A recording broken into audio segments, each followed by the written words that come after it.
Nu, ko Ķekavas novada kausa izcīņa 2023 ir noslēgusies ar RFS komandas uzvaru. Man blakus Kristiāna, šī turnīra vērtīgākā spēlētāja. Nu, saka, Kristiāna, cik grūti vai viegli bija izcīnīt šodien šo panākumu? Es domāju, mums bija ne viegli, ne grūti. Bija normāli, vajadzēja piestrādāt. Protams, ļoti daudz bija komandas atbalsts.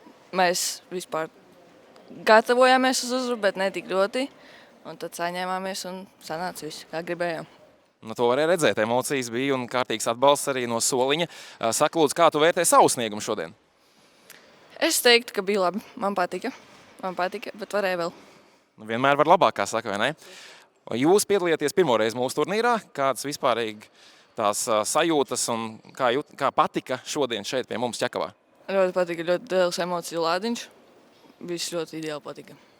Nu, super, paldies un ceram tiksimies atkal nākamgad. Jā. Paldies!